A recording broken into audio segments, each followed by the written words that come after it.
ನಾನಿವತ್ತು ಸಿಂಪಲ್ ಆಗಿ ಒಂದು ಚಪಾತಿಗೆ ಒಂದು ಒಳ್ಳೆ ಕಾಂಬಿನೇಷನ್ ಪನ್ನೀರ್ ಬುರ್ಜಿ ಅಥವಾ ಪನ್ನೀರ್ ಗೊಜ್ಜು ಅಂತ ಹೇಳ್ಬೋದು. ಅದನ್ನು ಹೆಂಗೆ ಮಾಡೋದು ಅಂತ ನಾನು ತಿಳಿಸ್ಕೊಡ್ತೀನಿ ಈ ವಿಡಿಯೋದಲ್ಲಿ.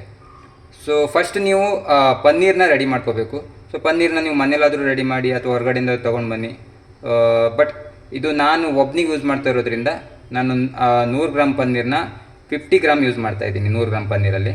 ಸೊ 50 ಗ್ರಾಮ್ ಪನ್ನೀರ್ನ ತೊಗೊಂಡು ಕಟ್ ಮಾಡಿ, ಆಮೇಲೆ 1.5 ಈರುಳ್ಳಿ ಹಾಕಿದ್ದೀನಿ. 2 ಈರುಳ್ಳಿ ಅಂದರೆ ಸ್ವಲ್ಪ ಜಾಸ್ತಿ ಆಗುತ್ತೆ, ನಾನು ಒಬ್ಬನೇ ಇರೋದ್ರಿಂದ. ಸೊ 1.5 ಈರುಳ್ಳಿ ಯೂಸ್ ಮಾಡ್ತಾಯಿದ್ದೀನಿ. ಒಂದು ಸ್ವಲ್ಪ ಅಂದರೆ ಇವಾಗ ನೀವು ಕ್ಯಾಪ್ಸಿಕಮ್ಮು 1 ಕ್ಯಾಪ್ಸಿಕಮ್ಮನ್ನು 4 ಭಾಗ ಮಾಡಿದರೆ ಅದನ್ನ 1/4 ಭಾಗನ ಇದಕ್ಕೆ ಯೂಸ್ ಮಾಡ್ಬೋದು ಒಬ್ಬರಿಗೆ. 1 ಟೊಮೆಟೊ ಯೂಸ್ ಮಾಡಿದ್ದೀನಿ ನಾನು. ಒಂದು ಸ್ವಲ್ಪ ಇದನ್ನು ಬೆಲ್ಲ ಯೂಸ್ ಮಾಡಿದ್ದೀನಿ. ಹಾಗೆ ಒಂದು ಸ್ವಲ್ಪ ಕರಿ ಲೀವ್ಸ್ ತೊಗೊಂಡಿದ್ದೀನಿ. ಇಷ್ಟಾದಮೇಲೆ ಇದಕ್ಕೆ ಇನ್ನೊಂದು ಏನಂದರೆ ಶುಂಠಿ ಬೆಳ್ಳುಳ್ಳಿ ಪೇಸ್ಟ್ನ ರೆಡಿ ಮಾಡ್ಕೋಬೇಕು. ಶುಂಠಿ ಬೆಳ್ಳುಳ್ಳಿ ಪೇಸ್ಟು ಸಹ ನಾನು ಮನೆಯಲ್ಲೇ ರೆಡಿ ಮಾಡಿದ್ದೀನಿ. ಏನಿಲ್ಲ, ಇದು ಸಿಂಪಲ್ಲು. ಶುಂಠಿ ಮತ್ತು ಬೆಳ್ಳುಳ್ಳಿನ ನೀಟಾಗಿ ನೀವು ವಾಶ್ ಮಾಡಿ ಮಿಕ್ಸಿಯಲ್ಲಿ ಚೆನ್ನಾಗಿ ರುಬ್ಬಿದ್ರೆ ಇದು ಶುಂಠಿ ಬೆಳ್ಳುಳ್ಳಿ ಪೇಸ್ಟ್ ರೆಡಿ ಆಗುತ್ತೆ. ನಿಮ್ಗೆ ಏನಾದರೂ ಕ್ವಾಂಟಿಟಿ ಜಾಸ್ತಿ ಆಯಿತು ಅನ್ಸಿದ್ರೆ ಫ್ರಿಜ್ಜಲ್ಲಿ ಇಟ್ಕೊಳ್ಳಿ, ಏನೂ ಪ್ರಾಬ್ಲಮ್ ಇಲ್ಲ. ಒಂದು 15 ಡೇಸ್ 1 ಮಂತ್ ಆದರೂ ಏನೂ ಆಗೋಲ್ಲ ಫ್ರಿಜ್ಜಲ್ಲಿ ಇಟ್ಟರೆ. ಅದಾದಮೇಲೆ ನಾವು ಇದಕ್ಕೆ ಈ ಪನ್ನೀರ್ ಬುರ್ಜಿ ಅಥವಾ ಪನ್ನೀರ್ ಗೊಜ್ಜು ಏನಂತೀವಿ, ಇದಕ್ಕೆ ಒಂದು ಮಸಾಲ ರೆಡಿ ಮಾಡಬೇಕು. ಸೊ ಈ ಮಸಾಲಾಗೆ ಏನೇನು ಐಟಮ್ ಹಾಕಬೇಕು ಅಂದರೆ, ಮೊದಲು ನೀವು ಒಂದು 20 ರೆಡ್ ಚಿಲ್ಲಿನ ಚೆನ್ನಾಗಿ ಹುರಿಬೇಕು. ಚೆನ್ನಾಗಿ ಹುರಿದ್ಬಿಟ್ಟು ಒಂದು 20 ರೆಡ್ ಚಿಲ್ಲಿ, ಅದಾದಮೇಲೆ ಒಂದು 2 ಸ್ಪೂನು ಕೊತ್ತಂಬರಿ ಹಾಕಿದ್ರೆ ಅದರದ್ದು 50% ನೀವು ಜೀರಿಗೆ ಹಾಕಬೇಕು. ಅಂದರೆ 2 ಸ್ಪೂನ್ ಕೊತ್ತಂಬರಿ ಹಾಕಿದ್ರೆ 1 ಸ್ಪೂನ್ ಜೀರಿಗೆ. ಅದಾದಮೇಲೆ ಒಂದು 1/4 ಸ್ಪೂನು ಸಾಸಿವೆ, ಒಂದು 1/4 ಸ್ಪೂನು ಮೆಂತೆ, ಒಂದು 1/4 ಸ್ಪೂನ್ ಓಮ. ಇಷ್ಟು ಹಾಕಿದೆ ಆದಮೇಲೆ ಲಾಸ್ಟಲ್ಲಿ ನೀವು ಒಂದು ಸ್ವಲ್ಪ ಚಕ್ಕೆ ಹಾಕಬೇಕು. ಇಷ್ಟು ಐಟಮ್ ಹಾಕಿದ್ರೆ ನಿಮಗೆ ಈ ಮಸಾಲ ರೆಡಿ ಆಗುತ್ತೆ. ಸೊ ಈ ಮಸಾಲೆಗೆ ಇನ್ನೇನು ಹಾಕಬೇಕಾಗಿಲ್ಲ ನೀವು. ಇಷ್ಟಾದಮೇಲೆ ಇದೆಲ್ಲ ರೆಡಿಯಾಗಿದೆ.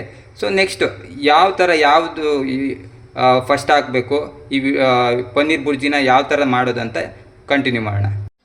ಸೊ ಇವಾಗ ನಾವು ಪನ್ನೀರ್ ಬುರ್ಜಿ ಹೆಂಗೆ ಮಾಡೋದು ಅಂತ ನಾನು ತೋರಿಸ್ಕೊಡ್ತೀನಿ ಇದರಲ್ಲಿ. ಸೊ ನಾನು ಇವಾಗ ಬಾಣಲೆಗೆ ಒಂದು ಸ್ವಲ್ಪ ತೆಂಗಿನೆಣ್ಣೆ ಹಾಕಿದ್ದೀನಿ. ನೀವು ತೆಂಗಿನೆಣ್ಣೆ ಆದರೂ ಯೂಸ್ ಮಾಡಿ, ಸನ್ಫ್ಲವರ್ ಯಾವುದಾದ್ರೂ ಯೂಸ್ ಮಾಡಿ. ಸೊ ಅದು ಕೂಡ ನಿಮ್ಮ ಚಾಯ್ಸ್ ಆಗುತ್ತೆ. ನಾನು ತೆಂಗಿನೆಣ್ಣೆ ಯೂಸ್ ಮಾಡ್ತಾಯಿದ್ದೀನಿ. ಸೊ ತೆಂಗಿನೆಣ್ಣೆ ಹಾಕ್ಬಿಟ್ಟು ಸ್ವಲ್ಪ ಕರಿ ಲೀವ್ಸ್ನ ಹಾಕ್ಬಿಡಿ. ಅದಕ್ಕೆ ಏನು ಕರಿ ಲೀವ್ಸ್ ತೊಗೊಂಡಿದ್ದೀರ ಅದನ್ನ ಹಾಕ್ಬಿಡಿ. ಸೊ ಕರಿ ಲೀವ್ಸ್ ಹಾಕಿದ್ಮೇಲೆ ನೆಕ್ಸ್ಟ್ ಏನು ಹಾಕಬೇಕು ಅಂದರೆ, ನೀವು ಕಟ್ ಮಾಡಿ ಇಟ್ಕೊಂಡಿರೋ ಆನಿಯನ್ನ ಹಾಕಬೇಕು.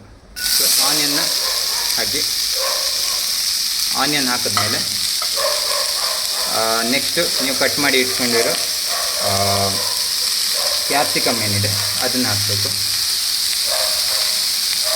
ಸೊ ಕ್ಯಾಪ್ಸಿಕಮ್ಮು ಹಾಕ್ತಾಯಿದ್ದೀನಿ. ಸೊ ಕ್ಯಾಪ್ಸಿಕಮ್ಮು ಮತ್ತು ಟೊಮ್ಯಾಟೊ ಮತ್ತು ಕರಿ ಲೀವ್ಸು ಇದು 3 ಹಾಕಿಬಿಟ್ಟು ಸ್ವಲ್ಪ ಮಿಕ್ಸ್ ಮಾಡಿ. ಸೊ ಮಿಕ್ಸ್ ಆದಮೇಲೆ ಒಂದು ಸ್ಲೋ ಫ್ಲೇಮಲ್ಲಿ ಚೆನ್ನಾಗಿ ಬೇಯಬೇಕಿದು. ಯಾಕಂದರೆ ಇದು ಕ್ಯಾಪ್ಸಿಕಮ್ಮು ಮತ್ತು ಆನಿಯನ್ ಸ್ವಲ್ಪ ಟೈಮ್ ತೊಗೊಳುತ್ತೆ ಬೇಯಲಿಕ್ಕೆ. ಸೊ ಇದನ್ನು ನೀವು ಬೇಯೋ ತನಕ ಇದಕ್ಕೆ ಒಂದು ಕ್ಯಾಪ್ ಮುಚ್ಚಿಬಿಟ್ಟು ಒಂದು 5 to 10 ಮಿನಿಟ್ಸ್ ನೋಡ್ತಾ ಇರಬೇಕು ಬೆಂದಾದಮೇಲೆ. ಯಾಕಂದರೆ ಸ್ವಲ್ಪ ಅಡಿ ಹಿಡಿಯೋ ಚಾನ್ಸ್ ಇರುತ್ತೆ. ಇನ್ ಕೇಸ್ ಆ ಥರ ಏನಾದರೂ ಇದ್ದರೆ ಒಂದು ಸ್ವಲ್ಪ ನೀರು ಹಾಕ್ಬೋದು. ಸೊ ನಾನೊಂದು 5 ಮಿನಿಟ್ಸ್ ಇದನ್ನ ಹಂಗೆ ಬಿಡ್ತಾಯಿದ್ದೀನಿ. ಸೊ ಇವಾಗ 5 ನಿಮಿಷ ಆಗಿದೆ. ಈರುಳ್ಳಿ ಮತ್ತು ಕ್ಯಾಪ್ಸಿಕಮ್ ಚೆನ್ನಾಗಿ ಬೆಂದಿದೆ. ಸೊ ನೀವು ಬೆಂದಿದ್ದು ಗೊತ್ತಾಗುತ್ತೆ ನಿಮಗೆ, ಒಂದು ಸ್ವಲ್ಪ ಕಲರ್ ಚೇಂಜ್ ಆದರೆ ಬೆಂದಿದೆ ಅಂತ. ಸೊ ಇಷ್ಟ ಆದಮೇಲೆ ನೆಕ್ಸ್ಟ್ ಏನು ಹಾಕಬೇಕು ಅಂದರೆ, ನೀವು ಕಟ್ ಮಾಡಿರೋ ಟೊಮ್ಯಾಟೊನ ಹಾಕಿ. ಸೊ ಟೊಮೆಟೊ ಹಾಕಿ ಆದಮೇಲೆ ಒಂದು ಬೆಲ್ಲ ಏನು ತೊಗೊಂಡಿದ್ದೀರಲ್ವ, ಸೊ ಈ ಬೆಲ್ಲನೂ ಹಾಕ್ಬಿಡಿ.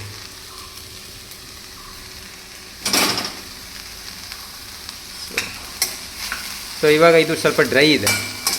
ಸೊ ಇಷ್ಟು ತನಕ ಸ್ವಲ್ಪ ಡ್ರೈ ಆಗಿ ಬೇಯಿಸಿದೆ ನಾನು, ಯಾಕಂದರೆ ಬೇಯಬೇಕು. ಸೊ ಇನ್ನೂ ನೀರು ಹಾಕ್ಬೋದು, ಒಂದು ಸ್ವಲ್ಪ ನೀರು ಹಾಕ್ಬೋದು. ಸೊ ಟೊಮೆಟೊ ಹಾಕಿರೋದ್ರಿಂದ ಒಂದು ಸ್ವಲ್ಪ ನೀರು ಬಿಡುತ್ತೆ. ಬಟ್ ಆದ್ರೂ ಸ್ವಲ್ಪ ಕಮ್ಮಿ ಆಗ್ಬೋದು, ಯಾಕಂದರೆ ಮತ್ತು ಅಡಿ ಹಿಡಿದ್ರೆ ಚೆನ್ನಾಗಿರಲ್ಲ. ಸೊ ಸ್ವಲ್ಪ ನೀರು ಹಾಕ್ತೀನಿ ನಾನು.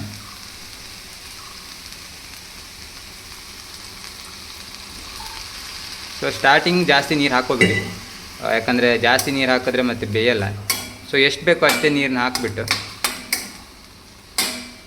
ಇವಾಗ ನೀವು ಉಪ್ಪು ಹಾಕ್ಬೋದು. ಯಾಕಂದ್ರೆ ನಾನು ಸ್ಟಾರ್ಟಿಂಗ್ ಏನಕ್ಕೆ ಉಪ್ಪು ಹಾಕಿಲ್ಲ ಅಂದರೆ ಅದು ಉಪ್ಪು ಹಾಕಿದ್ರೆ ಸ್ವಲ್ಪ ಬೇಯೋದು ಲೇಟ್ ಆಗುತ್ತೆ. ಸೊ ಇವಾಗ ನೀವು ಉಪ್ಪು ಹಾಕ್ಬೋದು, ಎಷ್ಟು ಬೇಕೋ ಅಷ್ಟು ಉಪ್ಪು ಹಾಕ್ಕೊಂಡು ನಾನು ಉಪ್ಪು ಹಾಕ್ತೀನಿ ಇವಾಗ. ಸೊ ಇನ್ನೊಂದು ಏನಂದರೆ ನೀವು ಶುಂಠಿ ಬೆಳ್ಳುಳ್ಳಿ ಪೇಸ್ಟ್ನು ಇವಾಗಲೇ ಹಾಕ್ಬೋದು. ಶುಂಠಿ ಬೆಳ್ಳುಳ್ಳಿ ಪೇಸ್ಟ್ ನಾನು ಹಾಕ್ತೀನಿ ಇವಾಗ. ನೋಡಿ, ಶುಂಠಿ ಬೆಳ್ಳುಳ್ಳಿ ಪೇಸ್ಟು ನೀವು ಒಂದು 1/4 ಸ್ಪೂನ್ ಹಾಕಿದ್ರೆ ಸಾಕು. ಯಾಕಂದರೆ ನನಗೆ ಒಬ್ಬನಿಗೆ ಮಾಡ್ತಾ ಇರೋದ್ರಿಂದ ಜಾಸ್ತಿ ಶುಂಠಿ ಬೆಳ್ಳುಳ್ಳಿ ಪೇಸ್ಟ್ ಹಾಕಿದ್ರೆ ಅದು ಅದೇ ಸ್ಮೆಲ್ ಬಂದುಬಿಡುತ್ತೆ. ಸೊ ಒಂದು 1/4 ಸ್ಪೂನ್ ಹಾಕಿದ್ದೀನಿ. ಅದಾದಮೇಲೆ ಒಂದು ಸ್ವಲ್ಪ ಉಪ್ಪು ಎಷ್ಟು ಬೇಕೋ ಅಷ್ಟು ಹಾಕ್ಬಿಡಿ. ನಿಮಗೆ ಎಷ್ಟು ರುಚಿಗೆ ಉಪ್ಪು ಬೇಕೋ ಅಷ್ಟು ಹಾಕ್ಬಿಡಿ. ನಾನೊಂದಿಷ್ಟು ಉಪ್ಪು ಹಾಕ್ತಾಯಿದ್ದೀನಿ, ಬೇಕು ಅಂದರೆ ಮತ್ತೆ ಹಾಕ್ಕೊಂಡ್ರೆ ಆಯಿತು. ಅದಾದಮೇಲೆ ನೀವು ಇವಾಗ ಅದೇನು ಮಸಾಲ ಇದೆ ಆ ಮಸಾಲನೂ ಅಷ್ಟೇ ಇವಾಗಲೇ ಹಾಕ್ಬೋದು. ಸೊ ಮಸಾಲ ನಿಮಗೆ ಖಾರ ಎಷ್ಟು ಬೇಕು ಅದ್ರ ಮೇಲೆ ಡಿಪೆಂಡ್ ಆಗುತ್ತೆ. ನಿಮ್ಗೆ ಜಾಸ್ತಿ ಖಾರ ಬೇಕು ಅಂದರೆ ಸ್ವಲ್ಪ ಜಾಸ್ತಿ ಹಾಕ್ಬೋದು. ಸೊ ಖಾರ ಕಮ್ಮಿ ಬೇಕು ಅಂದರೆ ಸ್ವಲ್ಪ ಕಮ್ಮಿ ಹಾಕ್ಕೊಳ್ಳಿ ಮಸಾಲ. ಬಟ್ ತುಂಬ ಕಮ್ಮಿ ಆದರೆ ಚೆನ್ನಾಗಿರಲ್ಲ. ಸೊ ಮೀಡಿಯಮ್ ಆಗಿ ಇರಬೇಕು ಕ್ವಾಂಟಿಟಿ. ಸೊ ಇದನ್ನು ಇವಾಗ ನೀಟಾಗಿ ಮಿಕ್ಸ್ ಮಾಡಿಬಿಟ್ಟು ಇನ್ನೂ ಒಂದು ಸ್ವಲ್ಪ ಬೇಯಲಿಕ್ಕೆ ಇಡಬೇಕು. ಯಾಕಂದರೆ ಟೊಮೆಟೊ ಇವೆಲ್ಲ ಇನ್ನೂ ಬೆಂದಿಲ್ಲಲ್ಲ. ಸೊ ನೋಡಿ, ಇವಾಗ ಇದನ್ನ ಫುಲ್ ಮಿಕ್ಸ್ ಮಾಡಿ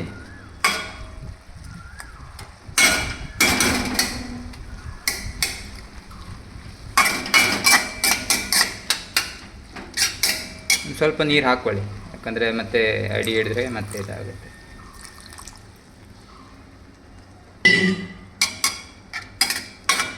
ಸೊ ನೀಟಾಗಿ ಮಿಕ್ಸ್ ಮಾಡಿ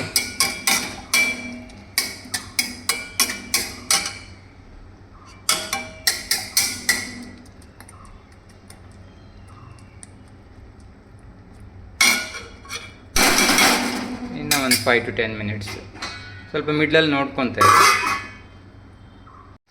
ಸೊ ಇವಾಗ ನೀವು ಪನ್ನೀರು ಹಾಕ್ಬೋದು. ಯಾಕಂದರೆ ನಾನು ಫಸ್ಟಿಗೆ ಪನ್ನೀರು ಏನಕ್ಕೆ ಹಾಕಿಲ್ಲ ಅಂದರೆ ಪನ್ನೀರು ಜಾಸ್ತಿ ಟೈಮ್ ತೊಗೊಳ್ಳಲ್ಲ ಬೇಯಲಿಕ್ಕೆ. ಅದು ಪನ್ನೀರ್ ಆಲ್ರೆಡಿ ಸ್ಮೂತ್ ಇರೋದ್ರಿಂದ ನೀವು ಲಾಸ್ಟ್ ಒಂದು 2 to 3 ಮಿನಿಟ್ಸ್ ಇರುವಾಗ ಪನ್ನೀರ್ ಹಾಕಿದ್ರು ಸಾಕು.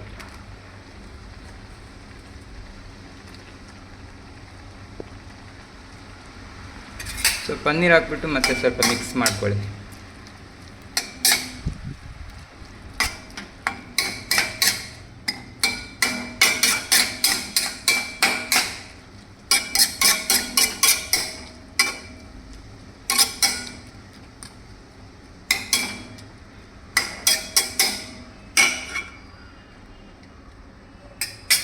ಸೊ ಪನ್ನೀರ್ ಹಾಕಿ ಒಂದು 2 to 3 ಮಿನಿಟ್ಸ್ ಮತ್ತೆ ಬೇಯಬೇಕು. ಸ್ಲೋ ಫ್ಲೇಮಲ್ಲಿ ಇಟ್ಕೊಳ್ಳಿ ಹಂಗೆ. ಸೊ ಇವಾಗ ಆಲ್ಮೋಸ್ಟ್ ಎಲ್ಲ ಬೆಂದಿದೆ ಅನಿಸುತ್ತೆ, ನೋಡೋಣ. ಓಕೆ, ಸೊ ಇವಾಗ ನೋಡಿ ಪನ್ನೀರ್ ಭುಜಿ ರೆಡಿಯಾಗಿದೆ. ಸೊ ಇಷ್ಟೇ ಸಿಂಪಲ್ಲು. ನಿಮಗೆ ಚಪಾತಿಗೆ ಬೇರೆ ಕಾಂಬಿನೇಷನ್ ಎಲ್ಲ ಬೇಜಾರಾಗಿದ್ದರೆ ಪನ್ನೀರ್ ಭುಜಿನ ಸಿಂಪಲ್ಲಾಗಿ ಈ ಥರ ಟ್ರೈ ಮಾಡ್ಬೋದು.